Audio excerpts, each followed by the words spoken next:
objections to the form of the argument. So, objection number one.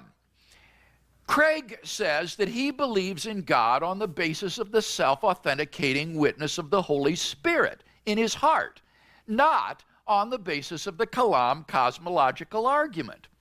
In fact, he says that even if the argument were refuted, he would still believe in God. This is blatant hypocrisy on Craig's part. Response to objection number one. The problem with this objection is that even if I were a hypocrite, there's just no relationship between the soundness of an argument and the psychological state of the person propounding it. This is such a simple yet often overlooked point. Being a hypocrite does not make you wrong. You could be the most glaring hypocrite on earth, constantly violating the very principles you preach, and yet your argument could still be perfectly valid. The only time your hypocrisy undermines your argument is when the argument depends on your personal credibility or character. In other words, when the claim is about you. But even then, it's not always decisive. If a liar says the sky is blue, the sky doesn't become green. The truth stands on its own, independent of who is speaking. And it's not just hypocrisy. Any negative trait, arrogance, rudeness, ignorance, even outright evil, does not, by itself, render a person's argument false. Even if someone committed 100 murders, that fact alone has no bearing on whether their claims about history, science, or ethics are accurate. We might feel inclined to reject their views out of moral disgust, but truth doesn't bend to our emotions or preferences. Why not? Because truth is not determined by the morality of the speaker. That's not how truth works. The most virtuous person alive can still be completely wrong, and the most vile individual might say something entirely correct. That may seem uncomfortable, even unjust, but reality isn't obligated to make us comfortable. Facts are facts, no matter who states them. So, how do we determine what is true? The best starting point is the correspondence theory of truth, one of the oldest and most widely accepted views in philosophy. Truth is that which corresponds to reality. In other words, a statement is true if and only if it matches the way the world actually is. If I say, water boils at 100 degrees Celsius at sea level, and this fact holds up under observation and testing, then the statement is true. Not because I'm honest, not because I'm nice, but because the statement corresponds to reality. This means that truth is not about who says it, or how passionately they say it, or how much you like or dislike them. It's about what the world is actually like. In summary, hypocrisy does not falsify a claim. Immorality does not refute an argument. The truth value of a statement depends on whether it aligns with reality, not on the moral status of the speaker. The correspondence theory of truth gives us a simple but powerful tool. Ask whether the claim matches the world, not the person making it. Now let's continue. The objector is thus guilty of putting forth a textbook example of an argument ad hominem. That is to say, trying to invalidate a position by attacking the character of the person who defends it. The ad hominem fallacy is one of the most common and misunderstood logical fallacies. It occurs when someone attacks the person making the argument instead of addressing the argument itself. In debates or discussions, it's not unusual for emotions to flare and for someone to resort to personal insults. If that happens to you, stay calm. Don't get defensive or emotional. And importantly, don't be too quick to cry ad hominem fallacy just because someone has insulted you. Here's the key point. An insult alone is not a logical fallacy. It's just rude. If someone says, "You're an idiot," that's offensive, but not a fallacy unless they follow it with, "You're an idiot, therefore your argument is invalid." Now it becomes a fallacy. Why? Because they are attempting to discredit your argument based on your character rather than its actual content. That's the essence of an ad hominem fallacy, shifting the focus from what is said to who is saying it in a way that bypasses logic. Why it's a fallacy? A person's flaws, mistakes, or moral failures do not automatically render their arguments false.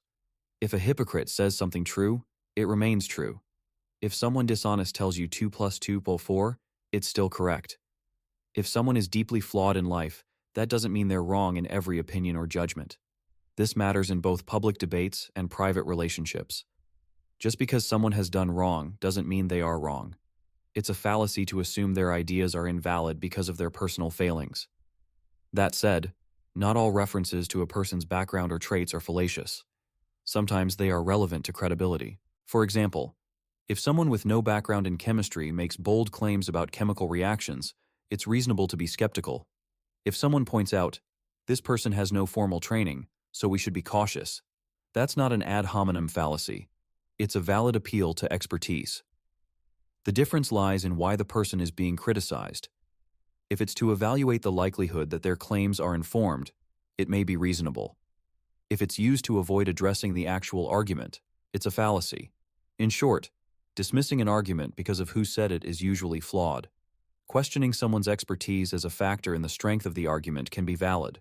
As a general principle, it's best to stick to facts and avoid personal attacks, especially when the other person is being respectful. Escalating with insults rarely improves the discussion, and it often backfires. The audience tends to lose respect for the one who resorts to name-calling, not the one being insulted. There's a popular saying, "When you can't attack the argument, you attack the person." It's not a universal law. Sometimes a person's credibility is relevant, but it's a good warning sign. If someone never addresses your points and instead tries to undermine your character, you're likely witnessing a fallacy in action. Arguments should stand or fall on logic and evidence, not on the personality, past, or flaws of the speaker. The ad hominem fallacy can be tempting, especially when emotions are high, but recognizing and avoiding it is a hallmark of good reasoning. So, what does make for a sound deductive argument? The answer is true premises and valid logic. True premises and valid logic. An argument is sound if the premises of the argument are true and the conclusion follows from the premises by the rules of logic. True premises and valid logic. This is William Lane Craig's classic definition of a sound deductive argument. A sound argument is one with true premises and valid logic. But let's unpack what that actually means. Premises are the starting points of an argument, the statements or assumptions upon which the conclusion is built. Example: Premise 1. All humans are mortal. Premise 2. Socrates is a human. Logic is valid when the conclusion follows necessarily from the premises. In other words, if the premises are true, the conclusion must be true. This is about form, not content. Example: P1. All apples are fruits. P2. Granny Smith is an apple. Conclusion: therefore, Granny Smith is a fruit. This is a valid argument. The structure works. A deductive argument is one where the conclusion is guaranteed by the premises. It is the opposite of inductive reasoning, which deals in probabilities. Deductive logic aims for certainty. If the premises are true and the logic is valid, the conclusion cannot be false. A deductive argument is sound if 1. The logic is valid, and 2. All the premises are actually true in reality. Soundness means the argument is not just logically correct, it's also factually grounded. So does that get you to certain truth? If you have a deductive argument with valid logical structure and true premises, then yes, the conclusion must be true. This is how deductive logic gives us certainty, unlike inductive arguments, which only offer probability. Can you have true premises and valid logic and still be wrong? No, not in deductive logic. If the premises are actually true and the logic is valid, the conclusion is necessarily true. That's what makes deduction so powerful. But here's where people go wrong. They assume the premises are true when they're not, or they think the logic is valid, but it actually contains a flaw. So the danger is in misidentifying the truth of the premises or the validity of the structure. But if both are genuinely solid, the conclusion cannot be false. The Socrates example, and the problem of certainty. Let's consider the classic deductive example. Premise 1. All humans are mortal. Premise 2. Socrates is a human. Conclusion: therefore, Socrates is mortal. This is a textbook example of a valid and sound deductive argument. But let's challenge it. What if someone disputes that Socrates ever existed? Or suppose we all believe he existed, but in reality, he was merely a mythical or literary figure, a fictional name invented by Plato for philosophical purposes. In that case, premise 2, Socrates is a human, would be false, because Socrates wouldn't be a human at all, but a fictional character. And once a premise is false, the argument can no longer be considered sound, even though it remains valid in structure. Does this mean deductive logic can't give us absolute certainty? Not quite. In theory, a sound deductive argument guarantees absolute certainty. But in practice, we are fallible creatures. We might mistakenly accept a premise as true when it isn't. We might misjudge the logical structure, thinking it's valid when it's not. So the theory of deduction is airtight, but our application of it often isn't. Certainty depends not just on logical form, but on the actual truth of the premises, and our ability to recognize that truth. This highlights one of the key limitations of human reasoning.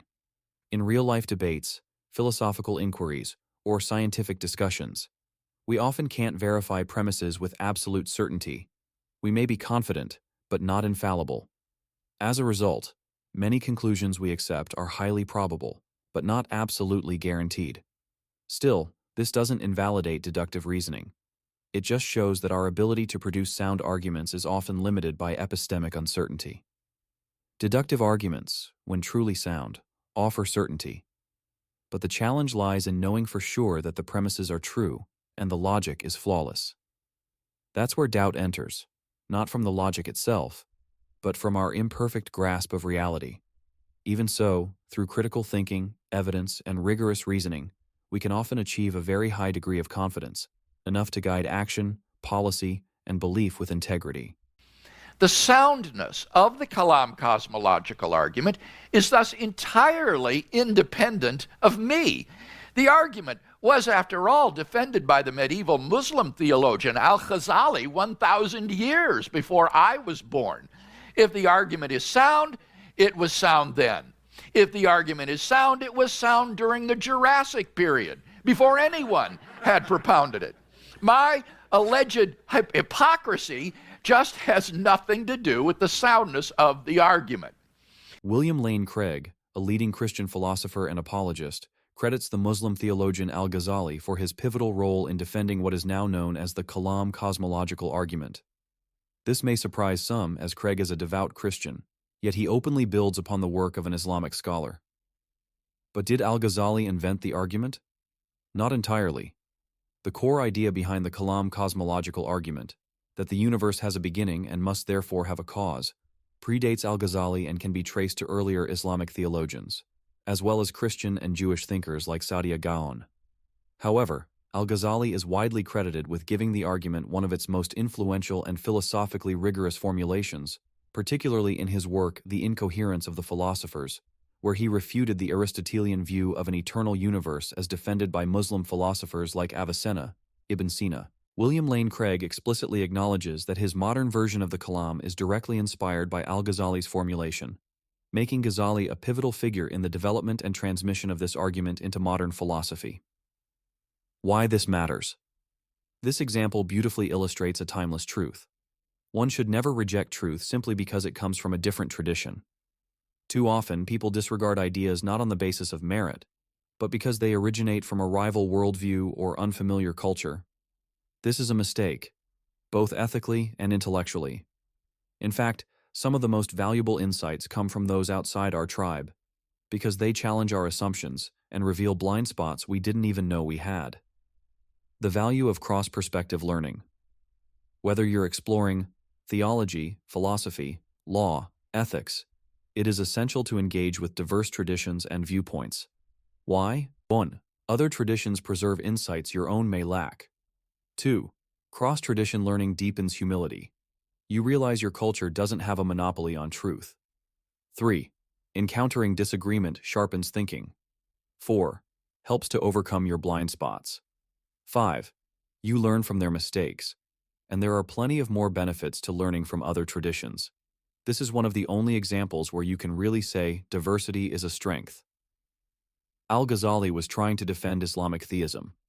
Craig uses the same argument in advance of Christian theism, and others still have used it to defend general belief in a creator. The power of the Kalam lies not in who said it first, but in whether the argument holds up to scrutiny, across time, language, and faith. Truth does not belong to any one group. It transcends culture, religion, and language. The wise person seeks it wherever it may be found, and is grateful to those, even from other traditions, who help illuminate the path. Now, to be a good argument, the argument must admittedly be more than merely sound. If the premises of an argument are true, but we have no evidence for the truth of those premises, then the argument will not be a good one. It may, unbeknownst to us, be sound, but in the absence of any evidence for the premises, it won't, or at least shouldn't, convince anyone. The premises have to have some kind of epistemic warrant for us in order for a sound argument to be a good argument. Now, I've argued that what is needed is that the premises need to be not only true, but more plausible than their opposites or negations. If it is more plausible that a premise is true in light of the evidence rather than false, then we ought to believe the premise. Now, plausibility is, to a certain degree, person relative. Some people may find a premise more plausible than its opposite, while others may not.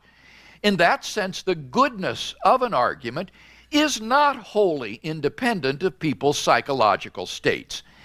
In the case of the Kalam cosmological argument, I do in fact find the premises more plausible than their opposites. William Lane Craig makes a crucial point. Without evidence, an argument, even if true, should not be persuasive. This cannot be overstated. An argument may in fact be true without evidence being presented, but if no evidence is provided, why should anyone accept it? Without evidence, we have no rational basis for belief, only assertion. A true argument can still be a bad argument.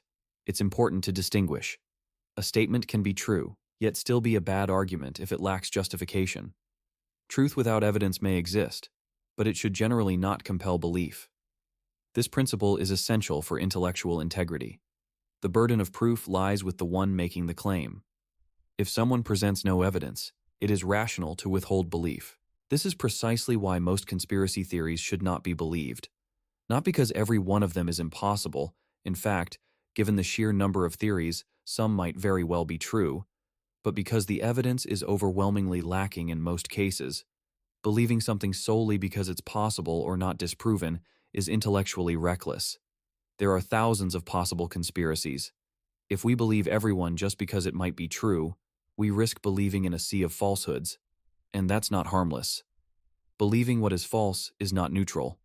It can be deeply harmful to individuals, communities, and public trust. Gullibility is not a virtue. We should not believe something merely because it is possible. Possibility is not probability, and it certainly isn't proof. Beliefs, especially those with real-world consequences, should be grounded in evidence and sound reasoning. This is how we guard against error and manipulation. It also reflects intellectual humility. We accept that our intuitions, upbringing, or personal experiences are not enough. One of the clearest signs of genuine rationality is this attitude. If I am presented with evidence that contradicts my view, I will change my mind. This doesn't mean flipping opinions recklessly. It means investigating new claims, weighing the evidence, seeking expert input or peer review, and being honest with yourself when you are wrong.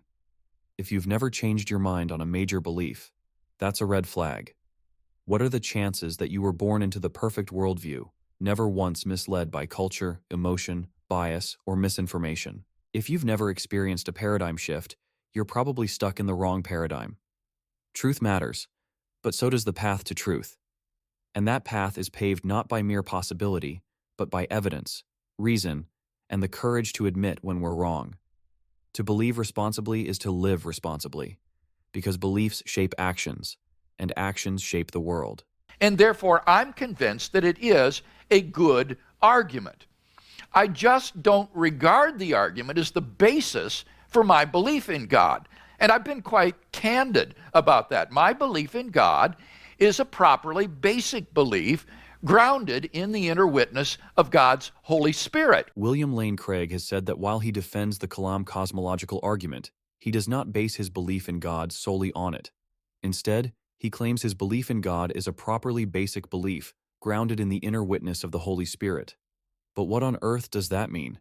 It seems to mean that, for Craig, belief in God is foundational, not something he arrived at through arguments, but something he regards as self-evident or directly experienced, in the same way that we believe in the existence of the external world or our own memories. In Christian philosophical terms, this is called a Reformed epistemology view, most associated with Alvin Plantinga. According to this view, belief in God can be rational even without evidence, if it's grounded in an appropriate kind of experience or intuition. The Holy Spirit's inner witness is claimed to give believers direct assurance of God's existence. But even if you think all of that, properly basic beliefs, inner witness, subjective experience, is bogus nonsense. That says absolutely nothing about the Kalam cosmological argument. The Kalam stands or falls on its own merits, on its premises and logic, not on the personal beliefs or religious experiences of its defenders. You don't have to accept someone's worldview, religion, or even character to acknowledge when they've made a valid argument. Wisdom is to accept truth, even from those you dislike. This brings us back to a key takeaway from this video. Truth is truth, regardless of who says it. Being a hypocrite doesn't make your arguments invalid. Having flaws doesn't mean your logic is unsound. Disagreeing with someone on most things doesn't mean they're wrong about everything. Don't let someone's personal shortcomings or your emotional reaction to them deprive you of valuable knowledge or insight. Rejecting truth because you dislike the messenger isn't smart. It's intellectual cowardice. It takes real wisdom to say, I don't like this person, but they're right. Or, I think this worldview is false, but this particular argument is strong. Final message. If you take one thing away from this, let it be this. Judge ideas based on their merit, not on who says them. Thank you for listening. If you found this helpful, please like and subscribe, and keep pursuing truth with clarity, courage, and humility.